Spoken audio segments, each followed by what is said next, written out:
Hi all, welcome back to my channel. ഒരുപാട് നാളുകൾക്ക് ശേഷമാണ് ഈ ചാനലിൽ ഒരു വീഡിയോ അപ്ലോഡ് ചെയ്യുന്നത്. ഇന്ന് നമ്മൾ ചർച്ച ചെയ്യാൻ വേണ്ടി പോകുന്ന വിഷയം 2019 നോട്ടിഫിക്കേഷൻ വന്ന സിവിൽ പോലീസ് ഓഫീസറിൻ്റെ റാങ്ക് ലിസ്റ്റുമായി ബന്ധപ്പെടുത്തിക്കൊണ്ടുള്ള ചില കാര്യങ്ങളാണ്. ലിസ്റ്റ് ക്യാൻസൽ ആയിട്ടുണ്ട്. ഇതേ ലിസ്റ്റിൽ ഉൾപ്പെട്ട ഒരു ഉദ്യോഗാർത്ഥിയായിരുന്നു ഞാൻ. എന്നാൽ ജോലി ലഭിച്ചിട്ടില്ല എന്നുള്ളത് യാഥാർത്ഥ്യമായി ഇന്നും നിലനിൽക്കുന്നു. അതിനിടയിലുണ്ടായ കുറച്ച് സംഭവ വികാസങ്ങൾ നിങ്ങളുമായിട്ട് ഷെയർ ചെയ്യാൻ വേണ്ടിയിട്ടാണ് ഇന്നത്തെ വീഡിയോ ചെയ്തത്. ഇതൊരിക്കലും ഒരു നെഗറ്റീവ് വീഡിയോ അല്ല, പറയുന്ന കാര്യങ്ങളെ പോസിറ്റീവായിട്ട് മാത്രം കാണുക. നിങ്ങളുടെ ഏതെങ്കിലും സുഹൃത്ത് സിവിൽ പോലീസ് ഓഫീസർ പരീക്ഷയ്ക്ക് വേണ്ടി തയ്യാറെടുക്കുന്നുണ്ടെങ്കിൽ അവർക്ക് കൂടി ഒന്ന് വീഡിയോ ഷെയർ ചെയ്ത് കൊടുക്കുക. അപ്പോൾ വീഡിയോയിലേക്ക് പോകാം. ഏറെ പ്രതീക്ഷയോടെയായിരുന്നു സിവിൽ പോലീസ് ഓഫീസറിൻ്റെ നോട്ടിഫിക്കേഷൻ വന്ന സമയത്ത് ഈ ഒരു എക്സാമിന് ഞാൻ നോക്കിക്കണ്ടിട്ടുണ്ടായിരുന്നത്. ഒരുപാട് കഷ്ടതകൾ അനുഭവിച്ച് ഈ ലിസ്റ്റിൽ ഉൾപ്പെട്ട ഒരു ഉദ്യോഗാർത്ഥിയാണ് ഞാൻ ഈ പറയാൻ വേണ്ടി പോകുന്നത് എൻ്റെ മാത്രം കാര്യമല്ല, ഈ ലിസ്റ്റിൽ ഉൾപ്പെട്ട 10,000-കണക്കിന് ആൾക്കാരുടെ വിഷമങ്ങളും സങ്കടങ്ങളും തന്നെയാണ്. കഴിഞ്ഞ പോലീസ്, അതായത് ഇതിന് മുന്നേ നടന്ന ഒരുപാട് എക്സാമും കാര്യങ്ങളൊക്കെ ഉണ്ടായിരുന്നു. അത്ര പോലും ആൾക്കാരെ തവണ നിയമിച്ചിട്ടില്ല എന്നുള്ളത് വളരെ ദുഃഖകരമായ കാര്യമായിട്ട് ഇന്നും നിലനിൽക്കുന്നു. നമുക്കറിയാം, 2019 ഡിസംബർ മാസം അവസാനത്തോടു കൂടിയായിരുന്നു സിവിൽ പോലീസ് ഓഫീസറിൻ്റെ നോട്ടിഫിക്കേഷൻ വന്നിട്ടുണ്ടായിരുന്നത്.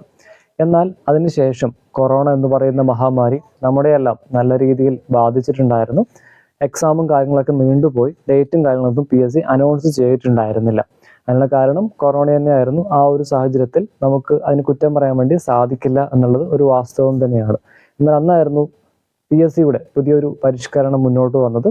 ആദ്യമായിട്ട് സിവിൽ പോലീസ് ഓഫീസറിൻ്റെ പരീക്ഷയിൽ പ്രിലിമിനറി അല്ലെങ്കിൽ പ്രാഥമിക പരീക്ഷ ഉൾപ്പെടുത്തി. എന്നാൽ 2022 പ്രാഥമിക പരീക്ഷ കാര്യങ്ങളൊക്കെ നടന്ന് അതിൻ്റെ റിസൾട്ടും കാര്യങ്ങളൊക്കെ വരാൻ വേണ്ടിയിട്ട് ഒരു വർഷത്തോളമാണ് ടൈം പീരീഡ് എടുത്തിട്ടുണ്ടായിരുന്നത്. മെയിൻ എക്സാമൊക്കെ കഴിഞ്ഞ് ഫിസിക്കൽ ടെസ്റ്റിനും ഒരുപാട് ഗ്യാപ്പ് ഉണ്ടായിരുന്നു എന്നുള്ളതും നമുക്കെല്ലാവർക്കും അറിയുന്ന ഒരു കാര്യമാണ്. ഓൾമോസ്റ്റ് ഈ ലിസ്റ്റിൽ ഉൾപ്പെട്ട എല്ലാവരും തന്നെ, റാങ്ക് ലിസ്റ്റിൽ ഉൾപ്പെട്ട എല്ലാവരും തന്നെ ജോലി കിട്ടും എന്നുള്ളൊരു പ്രതീക്ഷയിലായിരുന്നു നിന്നിട്ടുണ്ടായിരുന്നത്. കാരണം 2019 മുതൽ 2024 ഈ ഏപ്രിൽ മാസം വരെയുള്ള ആ ഒരു ലിസ്റ്റിൻ്റെ കാലാവധി എന്ന് പറയുന്നത് ഒരു വർഷം മാത്രമായിരുന്നു. അതായത് 2023 ഏപ്രിൽ മാസം പകുതിയോട് കൂടിയിട്ടാണ് റാങ്ക് ലിസ്റ്റ് നിലവിൽ വന്നിട്ടുണ്ടായിരുന്നത്. എന്നാൽ 2024 പകുതിയോട് കൂടി റാങ്ക് ലിസ്റ്റ് അവസാനിക്കുകയും ചെയ്തു. ഒരു വർഷം മാത്രമാണ് ലിസ്റ്റിൻ്റെ കാലാവധി. എന്നാൽ ഈ ഒരു വർഷത്തിൽ വളരെ കുറച്ചു പേർക്ക് മാത്രമാണ് PSC എന്ത് ചെയ്തിട്ടുണ്ടായിരുന്നത്, നിയമനം നൽകിയിട്ടുണ്ടായിരുന്നത്. ഇതിൽ ആദ്യ റാങ്കിൽ ഉൾപ്പെട്ട ഒരുപാട് പേര് മറ്റു പല ലിസ്റ്റിലും ഉൾപ്പെട്ട ആൾക്കാർ തന്നെയായിരുന്നു. എന്നാൽ അവർക്ക് ഒരുപക്ഷെ PSC അഡ്വൈസും കാര്യങ്ങളൊക്കെ അയച്ചിട്ടുണ്ടാവും. എന്നാൽ PSC പറയുന്ന സമയത്ത് അല്ലെങ്കിൽ ഗവൺമെൻറ് പറയുന്ന സമയത്ത് ഇത്രയും ആൾക്കാർക്ക് എന്ത് ചെയ്തിട്ടുണ്ട്, അഡ്വൈസ് മെമ്മോ പോയിട്ടുണ്ട്. എന്നാൽ നിയമനം നടന്നത് വളരെ കുറച്ച് പേർക്ക് മാത്രമാണ്. ഒരുപാട് ദുഃഖത്തോടെയാണ് ഈ ലിസ്റ്റിൽ ഉൾപ്പെട്ടവർ ഇന്ന് സമൂഹത്തിൽ ഇറങ്ങി നടക്കുന്നത്. തീർച്ചയായും ഒരു നെറികേട് തന്നെയാണ് ഈ ഗവൺമെൻറ് അല്ലെങ്കിൽ PSC നമ്മളോട് എല്ലാവരോടും തന്നെ കാണിച്ചിട്ടുണ്ടായിരുന്നത്. വളരെ തുച്ഛമായ ആൾക്കാരെ മാത്രം PSC ലിസ്റ്റിൽ ഉൾപ്പെടുത്തി എന്നുള്ളതാണ് വളരെ സങ്കടകരമായ കാര്യം. ഈ 4 വർഷ കാലയളവിനിടയിൽ ഒരുപാട് പേർക്ക് വിവിധ കമ്പനികളിൽ ഒരുപക്ഷെ ജോലി ഓപ്പർച്യൂണിറ്റീസ് കിട്ടിയിട്ടുണ്ടാവാം. വിദേശ രാജ്യങ്ങളിൽ പോകാൻ ഒരുപാട് അനുമതി കാര്യങ്ങൾ കിട്ടിയിട്ടുണ്ടാവും. അല്ലെങ്കിൽ നല്ല സ്വപ്ന ജോലികൾ ലഭിച്ചിട്ടുണ്ടാവാം. പക്ഷേ കാക്കിയണിയണം എന്നുള്ള ആ ഒരൊറ്റ ആത്മവിശ്വാസം അല്ലെങ്കിൽ ആ ഒരൊറ്റ ദൃഢനിശ്ചയത്തിൻ്റെ ഭാഗമായിട്ട് പലരും നാട്ടിൽ തന്നെ തങ്ങി നിന്നു. എന്നാൽ അതിന് വളരെ തുച്ഛമായ ആൾക്കാരെ മാത്രം ലിസ്റ്റിലെടുത്തു. ഒരുപാട് വേദനാജനകമോടെ ആണ് ഇന്ന് ഈ കാര്യങ്ങൾ സംസാരിക്കുന്നത്. ഞാൻ ഈ സംസാരിക്കുന്നത് എൻ്റെ മാത്രം കാര്യമല്ല, ഈ ലിസ്റ്റിൽ ഉൾപ്പെട്ട അല്ലെങ്കിൽ ജോലി കിട്ടാതെ പോയ പലരുടെയും അവസ്ഥ തന്നെയാണ്.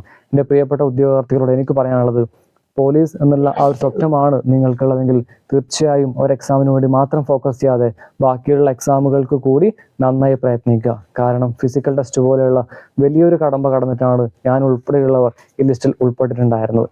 പക്ഷേ നമ്മുടെ ഒന്നും ഈ ലിസ്റ്റിൽ ഉൾപ്പെടുത്തിയെന്നല്ലാതെ നമുക്കൊന്നും ജോലി ലഭിച്ചിട്ടില്ല എന്നുള്ളത് വളരെ സങ്കടകരമായ കാര്യം തന്നെയാണ്.